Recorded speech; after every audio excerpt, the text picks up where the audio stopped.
Hey, everybody, it's Dave here, Darren over there. We're your two old bloggers. Been talking publicly about the Minnesota Vikings for over 2.5 decades apiece. It's been a long time, and we're still cooking, still here, just like our hopes for a Super Bowl. Anyways, we have three themes as usual today. First one, Cam's the man. We're going to talk about the Cam Robinson trade a little bit more. I know we talked about it being possible last Sunday, and Darren nailed it. But we're going to talk about it a little bit more today. Then we're going to talk about this week in Vikings land. There's a few topics which Darren wishes to hit on. One concerns our running back. Another one concerns penalties. And the other one's an immature little wide receiver. But we'll get there. And thirdly, we're going to talk about the game. We have a game tomorrow night. On Sunday Night Football versus the Colts. Let's get it all started on Two Old Bloggers. Let's rock.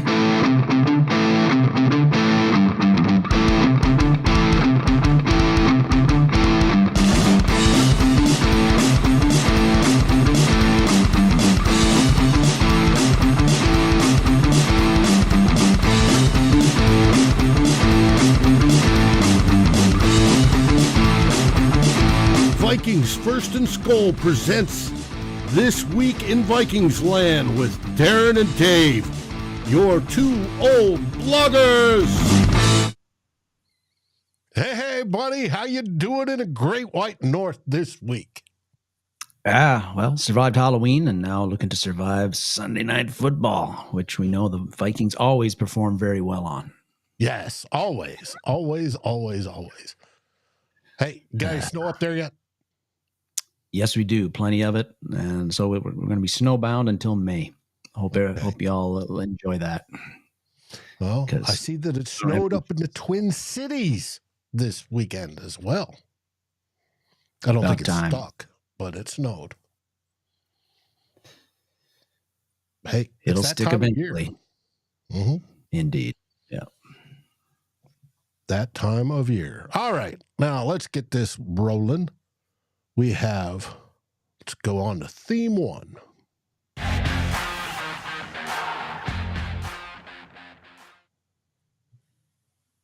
And if I could get that actually worked, holy crap. Wasn't expecting that. We're going to be talking about the FNG, the new guy. Yes, the new guy, Cam Robinson. So talked about this last week, what the Vikings were going to do about the left tackle situation. It didn't take them long to address it. Kwesi Adofo-Mensah trades on Tuesday, and his decision was that it wasn't going to come in-house. They were going to go outside the organization, and they traded for Cam Robinson, and getting a conditional 7th rounder in 2026 and gave up conditional 5th rounder, could turn into a 4th rounder in 2026, depending on if Robinson meets playing time thresholds. We don't know what they are, but I think he will be meeting those if all goes well for the Vikings and for Robinson. So big deal. So we did it. We made the trade for Robinson, as we speculated about last week on Two Old Bloggers. And so good move, okay move, bad move. Seth Walder from ESPN, I linked him from time to time because I read his stuff. And he thought, shocker, because he doesn't seem to like much of what the Vikings do, he thought that the Jaguars actually got the better of this trade. And his rationale was that the Vikings gave up, for what could potentially be a 4th rounder, that the Vikings gave up too much for the caliber of player that Cam Robinson is. And he was basing that on a few pass blocking metrics from ESPN, I believe. And one of the ones he threw out was, out of 67 tackles in the NFL this year, Robinson this year is currently 60th in ESPN's pass block win rate. He also pointed out that Robinson has been traditionally a very poor run blocker and is again this year. And he also pointed out that he had been basically benched last game for Walker Little. We found out a little bit yesterday, Dave, that there was something else behind that, maybe besides really benching, but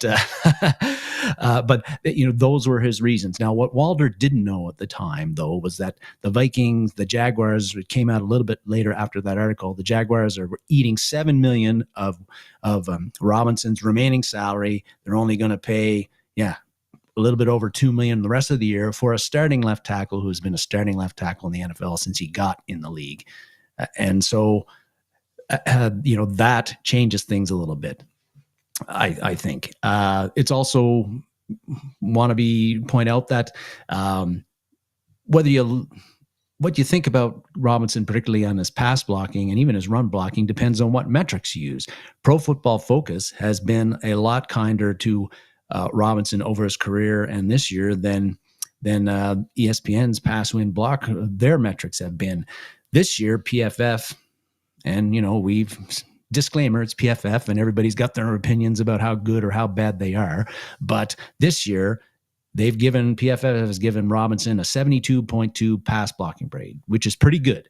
And for the past 4 years, he has been over 70 every year and as high as 79. I think that was last year actually, or the year before. Now, they like ESPN's blocking metrics. PFF has always graded him as a poor run blocker and not as strong. But this year, his run blocking is 64.6, which is, not bad. So I don't know. It's a tale of two pass blocking grades, right, Dave? But I mean, whatever grade you look at, I think it's clear from us, if you watch Darrisaw a long time, even if you haven't watched Robinson is not Christian Darrisaw. There are a few there are a few that play left tackle as well as Christian Darrisaw is. So no matter who the Vikings got to replace him, they were not going to be as good as Christian Darrisaw. And as far as trading for them, nobody is trading away star left tackles. Nobody. You keep those suckers. So they got Robinson. He was available for a number of reasons. One is that he's on an expiring contract. The Jacksonville is going nowhere. That's the second reason. And the third potential reason is that they had said they weren't going to start him last game, and he didn't react too well to that and basically didn't want to play at all. So allegedly, so they were trying to get whatever they could for him, and they got something for him. But you got to look into account as well, Dave, that Robinson is a rental. He is only going to be here this year. Next year, Christian Darrisaw is going to slide back into left tackle. Hopefully he'll be healthy, ready to go at training camp. But Robinson's going to sign somewhere else. He's a starting left tackle in the league, and depending on how things go for him, his career would show that he's going to be anywhere from average to solid at that job. Average to solid as a left tackle at a premium position in the NFL makes you a very rich man, and you're going to be in demand. And so Robinson is going to sign with somebody this offseason, probably for a lot of money, be slotted in as a starting left tackle. And depending on what the Vikings do in free agency themselves, they're going to have a lot of scratch. We expect they'll be quite active, but depending on what they do, they might get back in 2026 a higher draft pick than they are going to give up conditionally. So you're not paying much for him. You're getting a starting caliber player. A rental, yes, but a starting caliber player for minimal compensation. He's, fixing up potentially a huge weakness for the Vikings right now. So, I think the compensation is fair. Now, and in-house, who was better, Dave, really? We talked about this last week. Do you really want to slide in Blake Brandel, who's been really solid at left guard, at left tackle? Going to be a tough transition for him to make, I think, on the fly like that, even though he'd been a tackle previously, but he hadn't played very well as a tackle. He'd given up quite a few sacks when he subbed in for Christian Darrisaw briefly as a left tackle in 2022. David Quesenberry, yes. I have been happy with his play as a swing tackle, and I felt that he's played pretty solidly when asked to, but he hasn't been asked to do it very often. And he hasn't played any more than 120 snaps since 2020. So do you really trust handing the left tackle position to David Quesenberry for the 10 remaining games in the regular season and however long it lasts after that? They didn't do so well last week in relief for Darrisaw either. there is that, but that's just one game too. One game, maybe he was just off. But that wasn't an encouraging look for him for sure. Walter Rouse, I think he would have gotten eaten alive as a rookie if you put him at left tackle. He's just not. I don't think he's ready. And the other thing to look at is that the guys, the Vikings coaching staff, scouting staff, Kwesi Dofamenso, these guys, Chris Cooper, the offensive line coach, these guys who see the in-house candidates every day and have for several months, and the guys that watch tape, regularly of everybody around the league plus their own guys, they looked at all of these options and they decided that Cam Robinson was the best option available to take over for left tackle for Christian Darrisaw. That tells me something, David. And that tells me that they were not confident in the in-house guys. They think Robinson was the best guy for the job. And hey, Nick. And so I think this is the right move, and it makes sense. And will it work out? Remains to be seen, but I think it was the best thing that the Vikings could have done considering the situation they had facing to them. And getting Robinson, again, we said that he is not Christian Darrisaw. Few are. I still think that even getting Robinson at left tackle, protecting Sam Darnold's blind side, just like we talked about last week, this does not change the fact that the Vikings offense has to change a little bit. Darnold is going to have to still get the ball out quicker. And Kevin O'Connell has acknowledged that, Dave, and this week talking about how he'd like to see more of what he called a fast break offense. So they got to get the ball out a little bit quicker. Maybe getting TJ Hawkinson back will help with that. But the Vikings offense has got to change a little without Christian Darrisaw. We'll see if it does. And I don't know, Dave, your thoughts on this move? I think it's brilliant. I've said it all week. It's crazy because of, one, the Jaguars are paying $7 million worth of his salary just to get rid of him.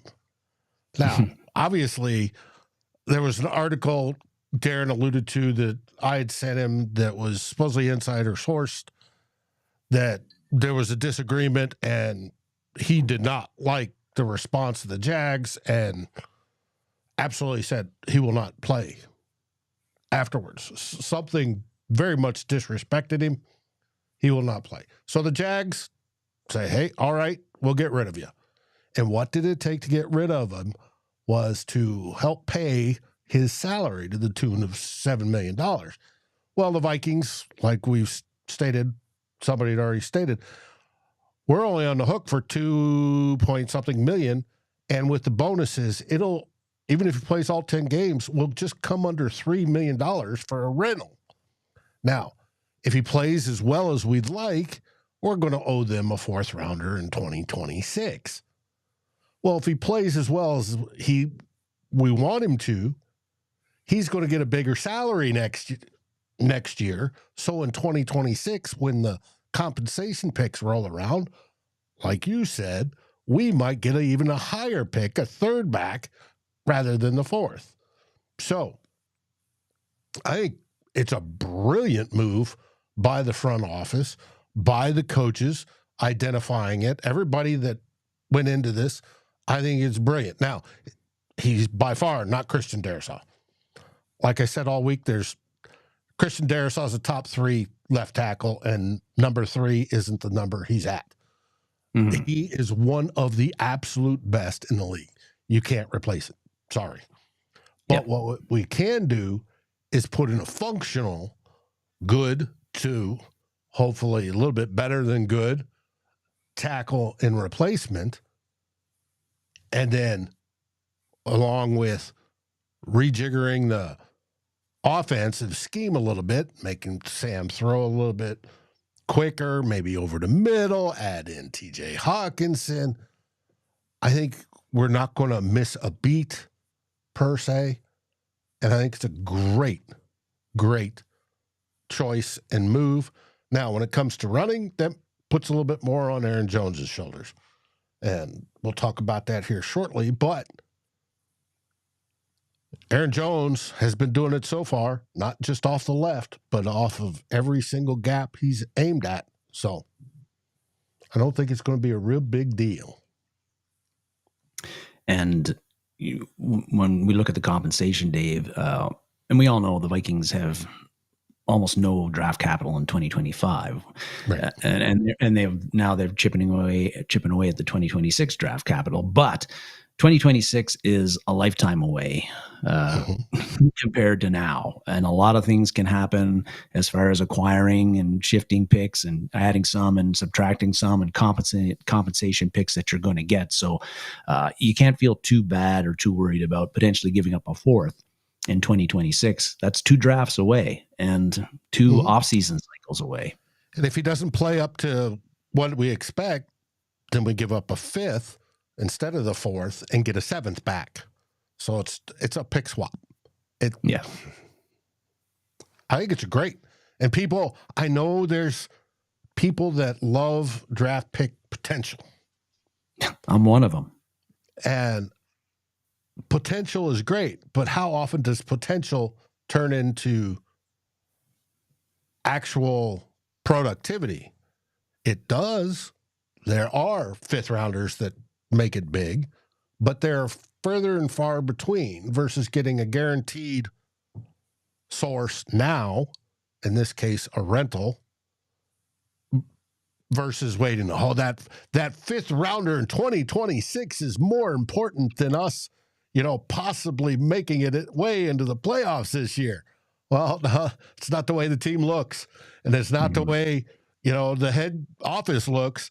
They're here to win now, and that's what governs them. And so they're going to do it that way. And like I said, I think it's a great move. And Dave, I'm glad you brought that up because I didn't mention that. But what this move also signals is that the front office and the coaching staff do believe that this team, with a little help like Cam Robinson, that they can still do some big things. Otherwise, they wouldn't make this deal. They'd roll with Quisenberry or Walter Rouse if they thought that we've sort of overperformed and overperformed in expectations. And actually, we don't feel that this roster is that strong. We're probably going to wilt in the second half of the season.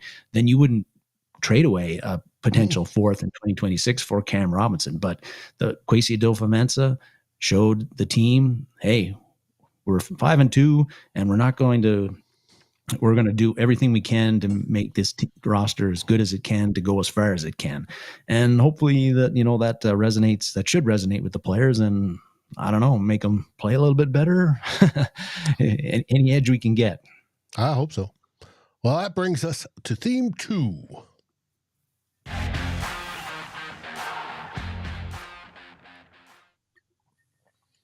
This week in Vikings land. No vodka in this orange juice, by the way, folks, just in case you're wondering. Why not? I'm not a big vodka drinker. What about tequila? Yeah, well, I don't have tequila. Vodka I have around here, no tequila. But anyway, yes, this week in Vikings land, a few topics I wanted to get to this week. And the first was Aaron Jones. Been a great addition for us as a free agent pickup, and averaging 4.8 yards per carry right now. He's on pace to rush for 1,200 yards, which would be a career high for him. Right now, he's on pace to catch 53 passes, which would be second highest of his career. He caught 59 last year, or in 2022, sorry, not last year. And that's all great. And he's looked great most of the time that he's been in there. But he's 29 right now, going to turn 30 on December the 2nd. Which is old for a running back, old for a lot of positions at the NFL, actually. And if in order for him to reach the totals that at least the rushing totals that I've just told, he's also on pace right now, Dave, looking at my notes, to carry the ball 252 times this year, which would be a career high for him. You couple that with, if he catches the 53 passes or more, he'd have over 300 touches in total as a running back, also a career high. And we're not even taking into account there, well, I am now, and then you have to consider what the shots he's going to take as a pass protection. He's going to take on corners, safeties, linebackers, the occasional wayward 300-pound defensive lineman coming at him with a full head of steam in pass protection. Those are also licks that he's going to take during the season. and they're not easy licks. So it does make one wonder that at his age, do the Vikings over the final 10 games of the regular season, do they need to limit somehow Jones's touches, somewhat, in order to keep him healthy, fresh, and most importantly, available for that playoff run that we hope that the Vikings qualify for and go on come January. It's a great idea. I think it would be wise, Dave, but the problem is Ty Chandler, we talked, was it last week or the week before? I was on here defending him that as I thought he can handle the number one running back position if need be for a few games, because at that point we weren't sure if Jones was going to be able to play in the Detroit game. However, despite my defense of him, the fact is that Chandler hasn't really been all that productive with the touches he's been given, other than in the 49ers game. So I can understand, and if you look at the Vikings, the coaches and how they have handled Jones and Chandler the past two games against Detroit and Los Angeles, those are two games where the Vikings were tied or trailing for much of the game. So no big leads to milk and time to give Jones, your top players, a rest. What did the Vikings do against Detroit? Chandler only got 11 offensive snaps. Last week against the Rams, the Vikings only gave him 2 offensive snaps. So they don't seem sold on Ty Chandler at all, especially at crunch time when the game is in doubt and the Vikings aren't leading by a bunch. Now, if they don't trust Chandler, they did, of course, trade for Cam Akers. Could he be the guy that spells Jones if they don't believe in Chandler? Well, it's possible that it could happen, Dave. But if you look at Akers' production in very limited amounts the past 2 years, he has been even less productive than Ty Chandler has been. So if he's not the answer and Chandler isn't the answer, who is spelling Jones? Dave, I don't know if anybody has to spell Jones. I'm a little bit old school in this because I remember the days of Adrian Peterson and Dalvin Cook from 217 into 220. You had that number one guy, the bell cow, you hand on the rock 280 times to 300 times a year and let them go. And because they're the best that you have. And right now, with the Vikings and with Aaron Jones, I just feel that he's too good and too valuable. The offense just doesn't seem like the same when he's not on the field. Mm-hmm. We're starting to play a lot of closer games. And if that's the case, I just think that you cannot spell him very much with the other guys and give him a break because he's just too important and too good to the Vikings offense to take off the field at this point. And we're in a bit of a losing streak. And so Aaron Jones needs to be on the field as much as possible, not as less as possible. That's going to be a gamble that the Vikings, I think, have to take right now with the way the season is going, what they have in front of them, and what they have behind Aaron Jones at running back. Hey, they paid for the season. Might as well use them. So yeah, it would also help if with the spelling, it would help if they would get back to what they were doing earlier this season and winning more comfortably. Now we're starting to play these one-score games, the last 4. I know last week wasn't a one-score game, but it actually was. I mean, the safety, safety that shouldn't have been a safety made it a 2-score game, but it was really a 1-score game. So if we're going to play close games, Aaron Jones has got to be in there now.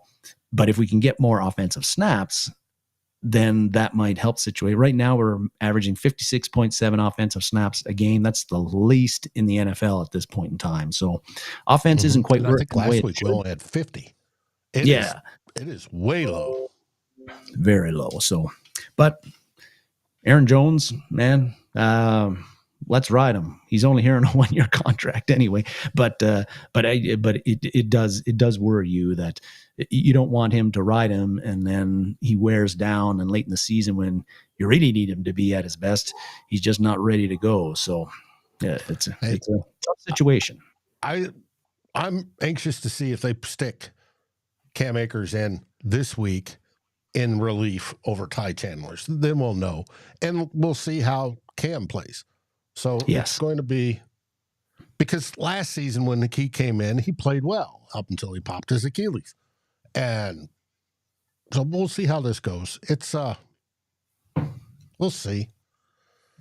G-Max says running back's another position that shows how poorly we've been drafting. Yeah, well, Chandler is one of the guys we drafted.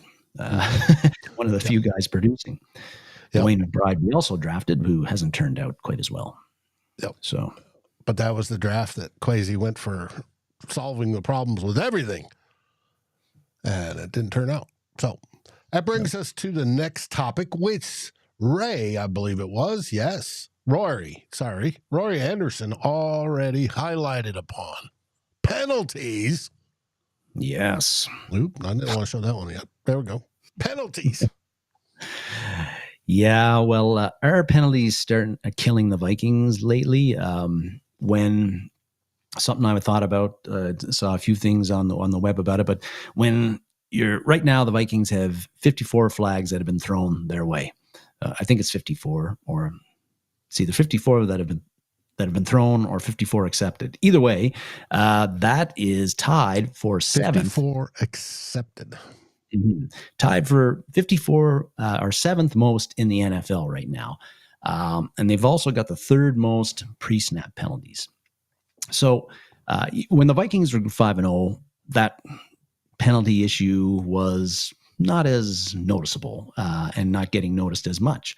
But now you're on a 2-game losing streak, and people start noticing these little things a little bit more. And the pre-snap penalties are quite maddening in particular because those are offsides, false starts, and delay of games basically, and they happen before the ball even gets snapped. So really, they are even more avoidable than any other penalty.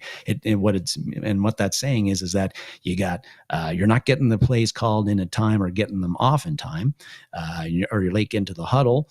You've got offensive linemen, guys on this line of scrimmage who are getting twitchy and jumpy in high pressure situations, or in some cases, particularly in the offense, your foot is over the line of scrimmage. You're not lining up properly, causing yourself to be called offside when you shouldn't. So a lot of, little nitpicky stuff, and it's happening a lot. And the first 4 games, Vikings are 4-0 during that time. They averaged just 5 penalties per game during that stretch.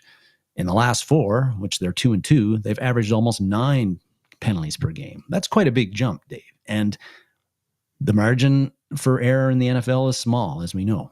Vikings have played a lot of close games now, the last 4. The pre-snap penalties in particular, Dave, they're only 5 yards, but they get you off schedule. They get you behind down in distance. And we've been seeing with the Vikings offense in particular is that when it goes from 1st and 10 to 1st and 15, or instead of 2nd and 7, it's 2nd and 12. They're not overcoming that as much as they did maybe a little bit earlier in the season. So I think that, this isn't the only reason we've had a bit of a lull here the past 4 games, but I think it is one reason. And the Vikings coaches, Kevin O'Connell, the defensive guys, Brian Flores, they've got to find a way to clean this up. Or else, again, margin is small. We got another game coming up tomorrow. That's probably going to be tight. You have 2 or 3 offensive drives, or an offensive drive that gets stalled because of some stupid penalties, or a defensive standpoint that, like we saw against Los Angeles, where it allows the team to pick up. You're playing an extra first round or 2, and they score off of that. That could be the difference in a game. So, got to get it cleaned up and get back to 4 to 5 penalties per game instead of 9 or 10 per game. Mm-hmm. And I highlighted here all the self-inflicted ones. The false starts, 12. Mm-hmm. Yeah. 6 of them go to Brandel alone. Illegal formation, delay of game, defensive offsides. Hey, it's not just the offense. Yeah.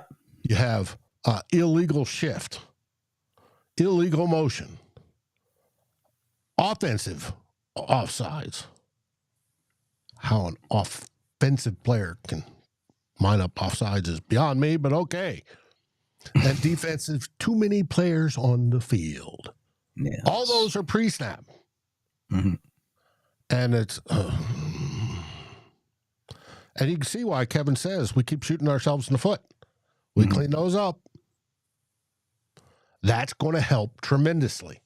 And it may be that difference between, at the end of the half, you handing over the ball and the other team scoring to get a little life in them, thinking Green Bay here, or not. Yeah. So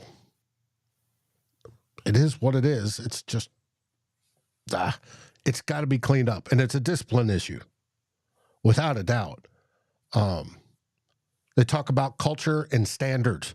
And in a culture where the best players are held at a high standard, everybody else is trying to achieve those standards, they self-control where, each player's, hey, you screwed up, you got to fix it.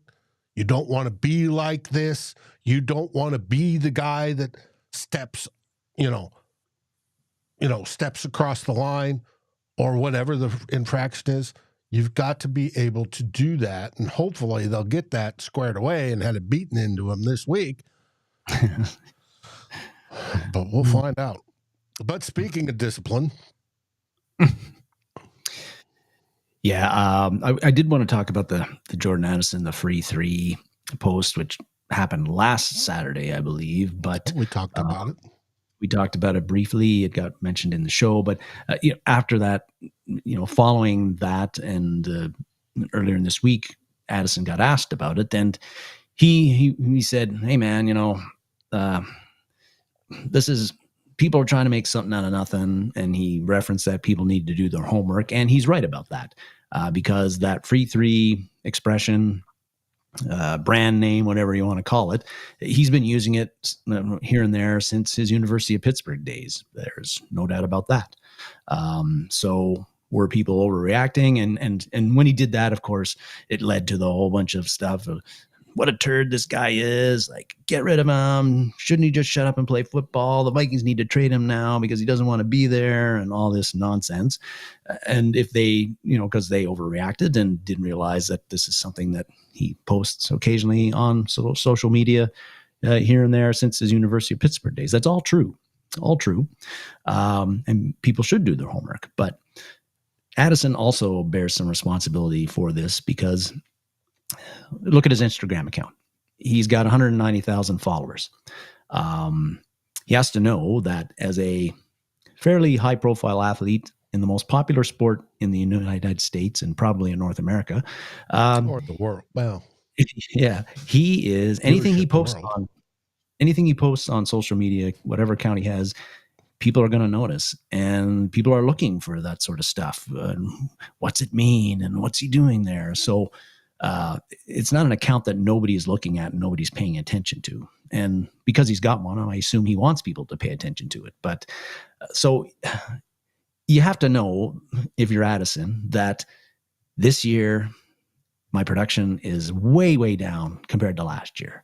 Now, that's not really his fault. I think for the most part, it's because the Vikings just aren't passing the ball a whole lot this year. And when they are, they're throwing it mostly to Justin Jefferson. We talked about this last week. But nonetheless, your production is way down. You're in your second year. You've got to know that if you post something that says free three, what are people going to take from that with the year that you're having? Yeah, they may not have been here, while you were playing at Pittsburgh and that was your thing. They may not have been here and saw you wear the free three bling at the draft. They may be new to the fandom and not know. What does that mean? Are you being a diva? We've all heard about, Diggsy and everybody else that have, talked their way out. What's up? So and for his catch rate, it's just, he caught last year, I think 13%, something like that, I heard. And this year he's at 12.5.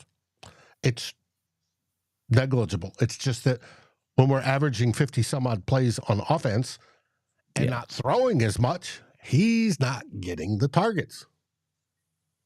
He isn't. And even though he's been open on quite a few times. Yes. And you got to know that that people might think you're dissatisfied with how that is. I'm sure he is dissatisfied. Any professional football player, especially wide receiver, wants the ball and wants to do good things, but which is all the more reason why you post something like that. You got to know that people are going to pick up on it and think the worst. And so Addison, this isn't a huge deal, at least not right now. It's coming, it's gone. But I just think it was something that was needless, didn't need to happen. And if he had thought about it for 10 seconds and not posted that at the time that he did, he wouldn't have had to answer any of those questions this week. But he did and he's partly to blame for that. Mm-hmm. Aaron, I agree. JJ McCarthy will fix this. That'll be next year. Yes, we gotta wait a while for that. I know, unfortunately. Not that I want to, but we have to. Now on to theme 3.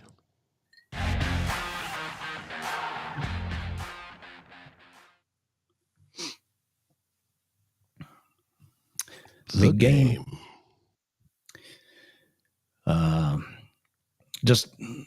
I've mentioned this before, but I don't like Sunday night games. I hate waiting for them.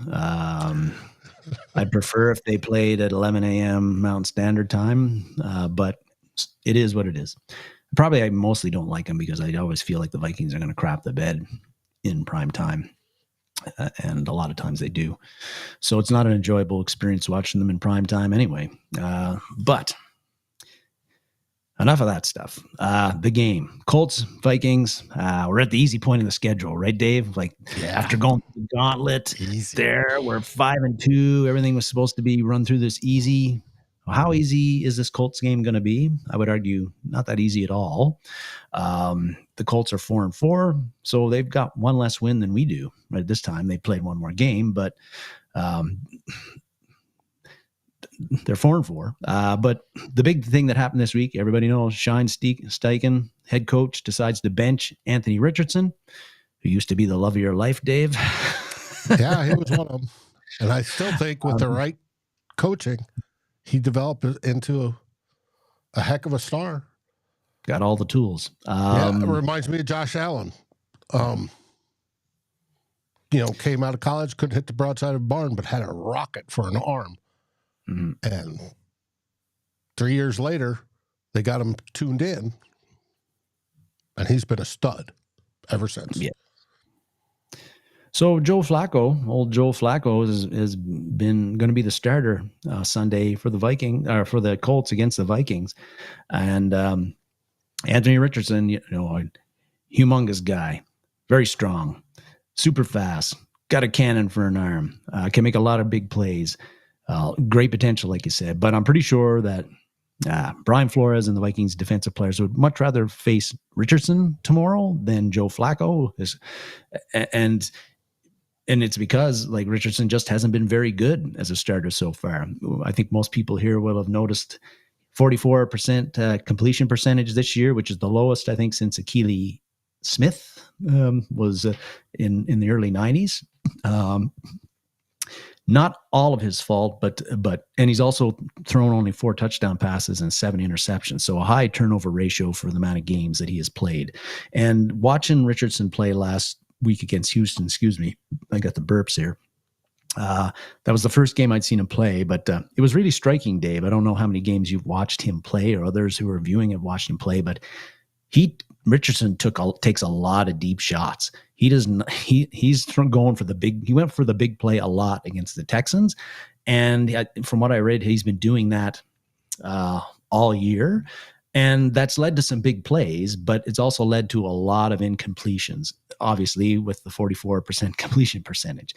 So he just that type of boom bust and risk taking by Richardson. It's the Colts offense just hasn't been able to be consistent enough and string enough, first downs together consistently to score enough. Well, with Joe Flacco coming in the game, I think that's probably going to change a lot. Flacco's a vet. He's completed in 3 games that he's appeared this year with the Colts. He's completed 65% of his passes, 7 touchdowns, only the 1 interception, not getting sacked a lot, really. And so he's a guy who's capable of keeping the Colts offense on schedule. And I think they're going to be a lot more on schedule. He'll take the profit and the layups way more than Anthony Richardson will. And so that's a bit of a problem for a Vikings defense, which has struggled defending the layups and just about everything else the past couple of games. So I think the Colts offense, at least short term, they're going to function better with Joe Flacco as a quarterback starting Saturday night than they would have with Anthony Richardson. So that's not a good thing for the Vikings. Aaron was saying he's a sitting target. That is true. Not the scrambler that Anthony Richardson is. So Jonathan Grenard, Andrew Van Ginkel, the Vikings pass rushers, they will know where Flacco is when they pass rush him. The problem was Matt Stafford is not quite as immobile as Joe Flacco, but the Vikings didn't get any pressure other than Jonathan Grenard on Stafford and in the Rams game in that Rams game. And so that cannot happen tomorrow night against the Colts, because they do have guys like Pittman, Josh Downs, and Mo Alley Cox, Alec Pierce. They have some guys who can do good things if they get the ball in their hands. So you got to get pressure on them, got to make Joe Flacco uncomfortable. He did show, particularly last year against Cleveland when he was the backup guy there and got all that hype. He did throw 8 interceptions in a short amount period as the Browns starting quarterback there. So he will throw it up for grabs too. It hasn't happened this year, but that is something that he did do last year. And if you get pressure on him, more chances that'll be the case. So pressure is important, like it always is. I guess the problem is that the Colts offensive line is one of the best in the NFL. That's the bad news. The good news, their left tackle and starting right guard will not be playing in this game. And so Brian Flores, he's got to find a way to exploit that and get the pressures going that we saw just about every other game this year, except for the game against the Los Angeles Rams. Very important. And another important and so that guy in the picture there, Dave, you may have heard Pat Jones has not registered a quarterback pressure the past 3 games. You may have also known that Dallas Turner only played 3 defensive snaps last week against Los Angeles. I would like to see Turner get some more snaps at the expense of Jones tomorrow. Let's try something a little bit different. And see if Turner can give the pass rush a little bit of a spark. I think now is a good time to do that, particularly earlier in the game, Dave, and just see where that goes. If it's not working, okay, good enough. Run Pat Jones out there again. But let's just see if Turner can get going, make an impact early, and build on that confidence, and then you just keep rolling with him. And, offensively as well for the Vikings or for the Colts, Jonathan Taylor, very good running back. And we've seen him in the past a couple of times against the Vikings gash us pretty bad. We got to keep him under control. We weren't able to do that with Kyren Williams last week with the Rams.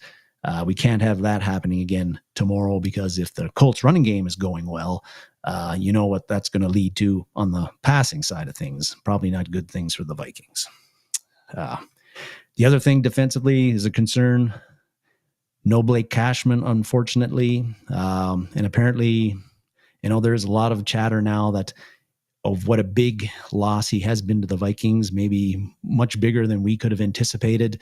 A lot of concerns that, he covered up for a lot of stuff on the intermediate area with his pass coverage abilities, and with Ivan Pace being the main guy, replacing him. Pace is not got as good in coverage, nearly as good in coverage as Blake Cashman is. So Ivan Pace tomorrow night, he's got to have his best game of the year, I think. If Cashman isn't in there, he's been missing too many tackles this year, I feel. So he's got to get that cleaned up and have his best game in coverage this year.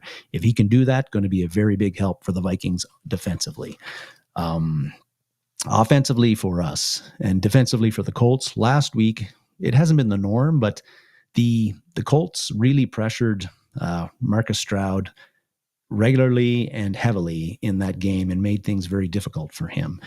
We know Christian Darrisaw isn't playing this game. We're not sure if Cam Robinson is playing in this game to replace him, or is it Quisenberry or somebody else. But protecting Sam Darnold, particularly on the blind side, not allowing the Colts defensive line to dictate things and create a lot of pressure and speed up and cause problems for Sam Darnold, that is going to be important. We do get TJ Hawkinson back. And so when you talk about Sam Darnold, and he right now, nobody's holding the ball longer from snap to throw. Other than Brock Purdy, he's the guy holding the ball the second longest in the NFL. And so with the offensive Darrisaw not being out there, like we talked about, ball's probably got to go out a bit earlier than it has been on a more consistent basis. TJ Hawkinson coming back, I think he can help with that. Now, he hasn't had a lot of work with Darnold, so they got to build some chemistry there. That was talked about this week.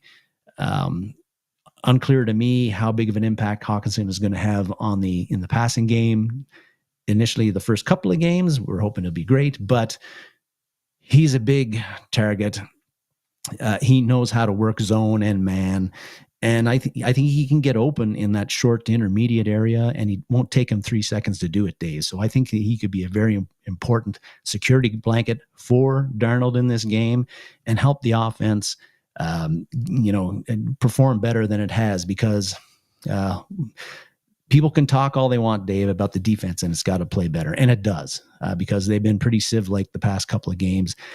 But the offense has got to buck it up too, Dave. You just look at the last 4 games. When I look at Kevin O'Connell's 2+ years as a head coach, I think we have seen time and time where the offense has a habit of starting the game well, but not always ending well. And that's starting to rear its ugly head again the past 4 games, because what do you got? The Green Bay game, we're up 28-0, about 2 minutes left in the second quarter. After that, the offense only gets a field goal. Against the Jets, up 17-0 in the second quarter. Now, one of those touchdowns was a pick 6. So the offense only scored 10 points. But after that, we could only kick a couple of field goals the rest of the way. Against the Lions, go up 10-0 in the first quarter. Then we only got a touchdown in the second and third quarter, and went pretty much silent except for that touchdown. And that got us way behind, and we had to claw back. And then last week against the Rams, you go the first 2 drives, you look like the 1998 Vikings offense. You're cutting through the Rams defense like crazy, scoring easily. And then after that, only 2 field goals the rest of the game. Kevin O'Connell, he gets a reputation for being, a great offensive mind and a great coach. And I think that's true. But this is a game where he got to start proving it. And so Kevin O'Connell, have your offense play 4 strong quarters in this game, not 1 or 2. Has to be 4. And if you can do that, you win this game. But it ain't going to be easy, Dave. Colts are 4-4. They're not a great team, but they're not a bad team.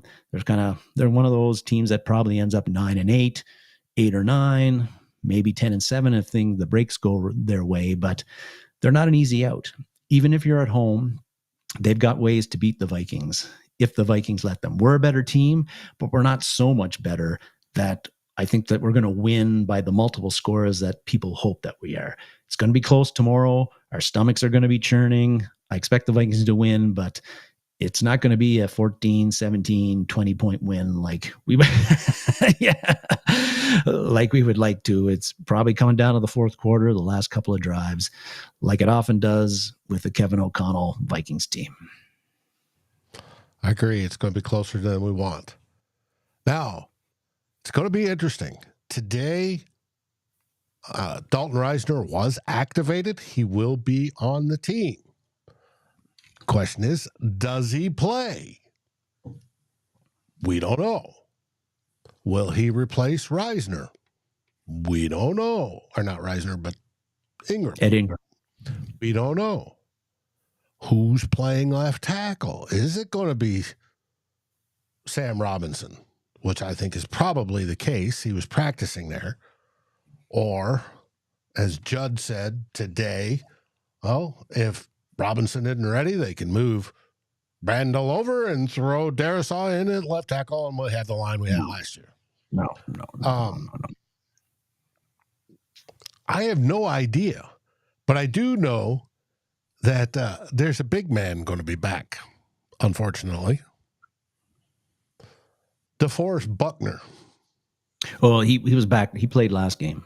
Yeah. So, yeah. But he is, whoever is playing right guard is in for a day. because last time we played him, he manhandled, was it Drew Samia or somebody? Just threw him back, picked him up and threw him away. So the offensive line is going to be something to watch, because I don't think they're going to have as much time. Thus, KOC saying we got to shorten things up a bit, get quicker, do that sort of thing. TJ Hawkinson's back with JJ, Addison, and Jones in the backfield. I think we've been waiting all season to see all four of those guys together. We finally get to. But they're going to have to pick up the pace to make it work. And yeah. Aaron's talking about establishing the run game. I forgot to mention that the Colts defense so far this year they've given up the 30th most rushing yards in the NFL right now. So they can be you can run on them, or at least other teams have. Mm-hmm. The same thing was the case with the Rams 2 Thursdays ago. They had a very porous run defense, and they shut our running game down completely. So I'm not all that confident that we can run the ball well against the Colts if we weren't able to do it against the Rams, who are also a poor rush defense team. But every game's different, Dave. Right. That's like, I was about to say, every game's different. And yeah. And I do agree. Big Rail Dad mentioned about one of the issues about us.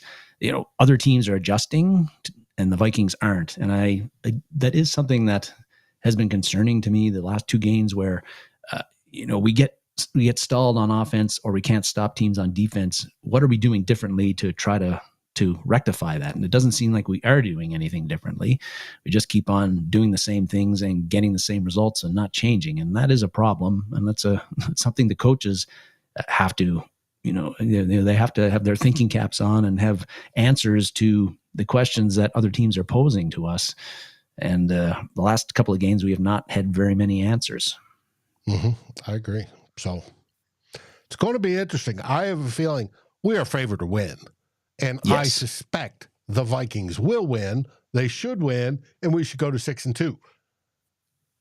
And after you've got the afternoon game between the Lions and the Packers, hopefully, neither one of us want either team to win, but one of them's got to. So let it be for whoever you wish. So I'll put it that way. I've got a direct, I've always said, I want the Vikings to win and anybody playing the Packers. So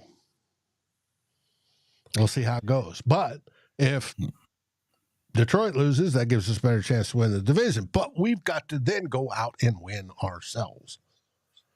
And get this, I named this show, can we stop the losing streak? And so, oops. Well, I got a bunch of stuff wrong. Okay. Here we go. There you go. Will the losing streak stop? And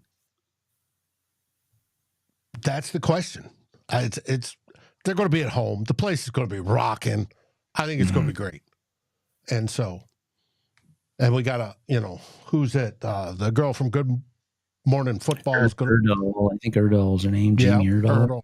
Jamie Erdahl is going to blow the gala horn. It's going to be a wonderful night. So, and afterwards, at the 2-minute warning, we all get to join back again and watch the final 2 minutes and then react. See how they did. Now, what I don't like is we have daylight savings time going into effect tomorrow. At least down here in the lower 48. So we get an extra hour tonight. But our bodies are going to be telling us it's an extra hour later when the game starts, which is going to be interesting. It will be. Yeah. But we will, Anthony, make the adjustment. And we'll be here on time, on schedule, as normal. Amen to that. Any last words there, buddy?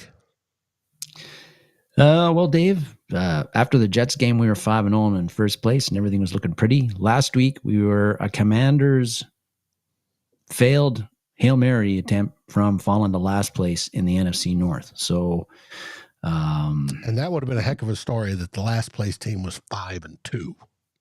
Yeah. So this division is tough. It's tight, Mm-hmm. and you can't afford to have multiple game losing streaks if you want to particularly win the division and even make the playoffs. Because there's lots of teams right now in the NFC sitting at 4-4 or 5-2 or better. So the 5-0 start was great, fantastic, unexpected. But now that we're into the easy part of the schedule, which we've got to make it happen. We got to make it happen. Like it's not going to do us any good if we went 5-2 the first 7 games and then go 2-5 the 7 games after that. Let's snap out of this shit. Now, Lefty says adjustments is just cliche, overused cliche. Please tell them what adjustments have been made against us and what ones would you like the Vikings to make? Great question. It is a great question.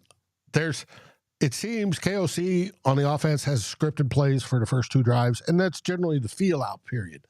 Both offense and defense, the first 2 drives, they're getting to know each other, what they're doing, how they're defending something, how they're being aggressive towards something, how they're attacking on the other end. And then from there, actually, it's made on the 3rd drive is generally when they're made.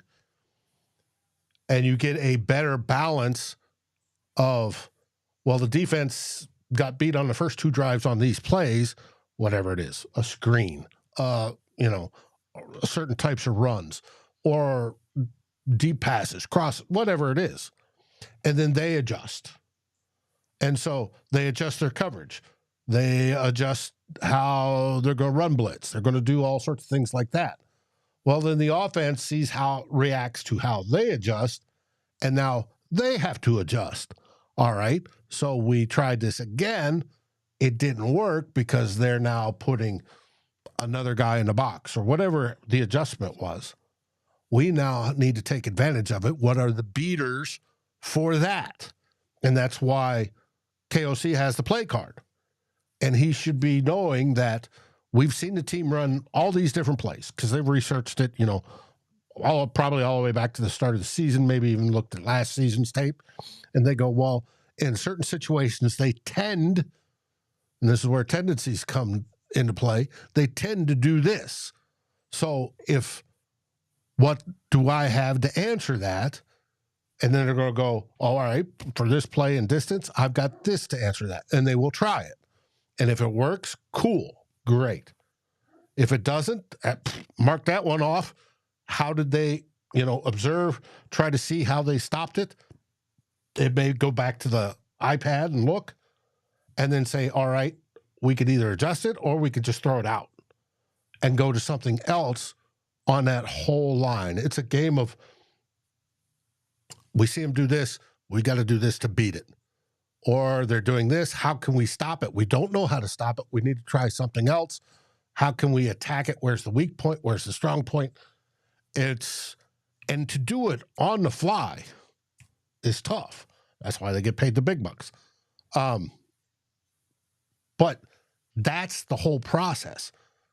And it goes literally from the 3rd drive on. And you're trying to do that as you go. That's why they have extra coaches and people up in the box to watch and do all that sort of stuff. But it is what it is. Hopefully, like we talk about Jordan Addison being open so much. We see it, especially in the All-22. You see him running open. Well, Sam may be targeting JJ at that time, and that's fine. But it may be the coach saying, hey, I want you to move through your looks, your reads quicker, and look for Addison, or to switch read high to low, low to high. Those are examples of how to switch it up. but it is what it is. Norsefius is here. Yay. He's building a cross-cut sled for his table saw. Cool. And thank you again, Lefty, for the tip. But any last words, everybody? No, I said him. Let's get a win Sunday night, and maybe don't leave me with heart palpitations for a change. Well, I'll see you when the game concludes, but everybody can join me at the 2-minute warning because I will be live and calling it from down here in Austin, Texas. Watching it live over the air, no delay. Love it. So, what do we say? We say, SKOL Vikings, baby, and thanks for listening. Yep, SKOL Vikings, and let's win this game.